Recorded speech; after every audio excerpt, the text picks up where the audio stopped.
우리 그리스도인들이 감당해야 할 영적인 전쟁과 그 대상은 결코 만만하지 않습니다.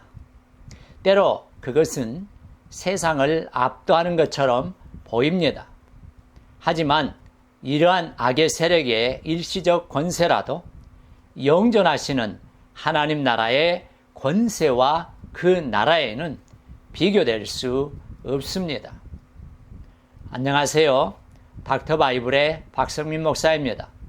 오늘은 요한계시록 강해 32번째 시간으로 계시록 13장 16절로 18절의 말씀을 중심으로 짐승의 표 666이라고 하는 제목으로 함께 은혜를 나누고자 합니다. 오늘의 본문 말씀입니다. 그가 모든 자, 곧 작은 자나 큰 자나 부자나 가난한 자나 자유인이나 종들에게 그 오른손에나 이마에 표를 받게 하고 누구든지 이 표를 가진 자 외에는 매매를 못하게 하니 이 표는 곧 짐승의 이름이나 그 이름의 수라.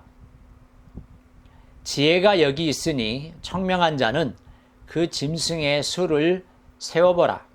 그것은 사람의 수니 그의 수는 666이니라.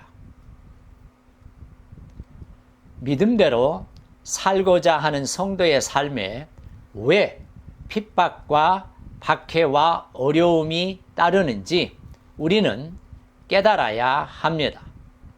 오늘의 본문 말씀이 주시는 교훈이 바로 이것입니다. 우선 16절 말씀은 둘째 짐승이 사람들로 하여금 첫째 짐승을 경배하도록 하는 과정에서의 또 다른 측면을 소개하고 있습니다. 즉 둘째 짐승은 모든 자들로 하여금 그 오른손에나 이마에 표를 받게 합니다. 그런데 둘째 짐승이 모든 자에게 이러한 표를 받도록 하는 것은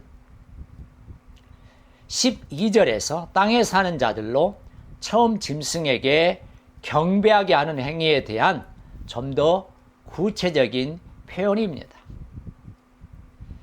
이는 그리스도인들에게 고난이 필연적으로 발생할 수밖에 없음을 보여주고 있습니다.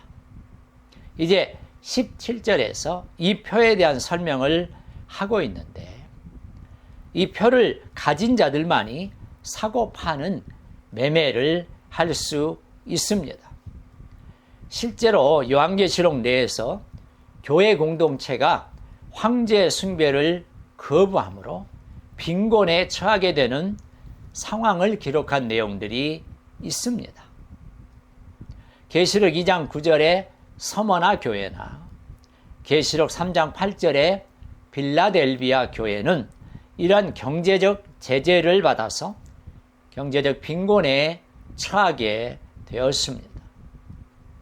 그런데 요한은 이 표가 짐승의 이름 혹은 짐승의 수라고 밝히고 있습니다.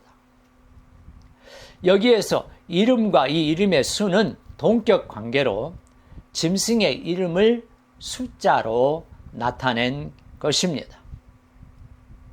이것은 헬라어나 히브리어의 알파벳은 각기 숫자로 표시된다고 하는 사실에 근거하고 있습니다. 그래서 이름에 포함된 알파벳에 해당되는 모든 숫자를 더한 결과를 이름 대신 사용하는 것을 의미하고 있는 것입니다. 예를 들어서 한 이탈리아의 도시인 폼페이의 어느 벽에 나는 그의 이름이 545인 그녀를 사랑한다라고 쓰여 있었습니다. 여기에서 545라고 하는 숫자는 이 낙서를 기록한 사람이 사랑했던 여자의 이름인 것이죠. 그러므로 본문에서 이름의 수라고 하는 것은 바로 짐승의 이름에 대한 다른 표현인 것입니다. 마지막 18절에서 요한은 짐승의 수와 관련하여 독자들에게 지혜와 총명을 요구합니다. 이는 이 같은 내용을 이해하는 데 있어서 상당한 주의가 필요하다는 것을 뜻합니다. 그래서 그 짐승의 수를 세어보라고 하는 것은 짐승의 이름에 내포된 이 숫자를 계산해 보라 하는 것입니다. 그런데 그의 이름의 수가 666, 즉 666이라고 하는 숫자입니다. 그렇다면 여기서 666, 이 666으로 거론된 사람은 누구를 가리키는 것일까요? 그것은 바로 로마 황제 네로를 가리키고 있습니다.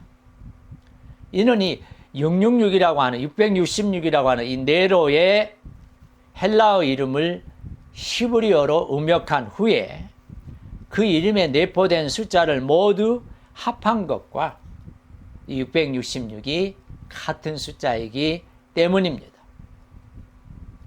여기에서 다시 한번 첫 번째 짐승이 네로의 황제의 모델로 묘사되고 있다고 하는 것을 우리는 기억해야 합니다. 이처럼 둘째 짐승의 사역은 첫째 짐승을 경배하게 하는데 주 목적을 두고 있습니다. 그리고 그 목적을 이루기 위해서 둘째 짐승은 이적을 통해서 땅에 사는 자들을 미혹해서 첫 번째 짐승의 우상을 세우도록 합니다. 그리고 그 우상에게 경배하지 않는 자들을 죽이고 있습니다. 이때 교회 공동체는 큰 권세와 이적으로 미혹하고 핍박을 가하는 이 짐승의 공격을 직면하게 되는 것이죠. 권세를 받은 영이 성도들과 싸워 이기게 되고 만국을 다스리는 압도적인 짐승의 권세를 행사하는 것이 바로 우리의 현실입니다. 이와 같이 우리가 감당해야 할 영적 전쟁과 그 대상은 사실 만만치 않습니다. 이미 말씀드린 것처럼 때로는 세상을 압도하는 것처럼 보입니다. 하지만 이런 악의 권세는 영존하신 하나님 나라의 권세, 그리고 그 나라와는 결코 비교될 수 없습니다. 2000년 전에 초대교회 성도들을 가진 방법으로 핍박하고 박해해서 교회를 무너뜨리려고 했던 이 사탄 마귀는 오늘도 성도들이 교회 중심, 하나님 중심, 말씀 중심, 예배 중심의 삶을 살지 못하게 하고 하나님께 주신 직분을 거부하거나 소홀히 하게 해서 결국은 교회를 무너뜨리려고 하고 있습니다. 이러한 때에 우리 신실한 성도들은 사탄의 권세, 사탄의 유혹, 사탄의 핍박에 굴복하는 것이 아니라 서머나 교회처럼, 빌라델비아 교회처럼 주님이 다시 오실 때까지 인내하면서 믿음으로 싸우고 죽기까지 충성해서 영광스러운 승리의 열매를 맺어야 할 것입니다.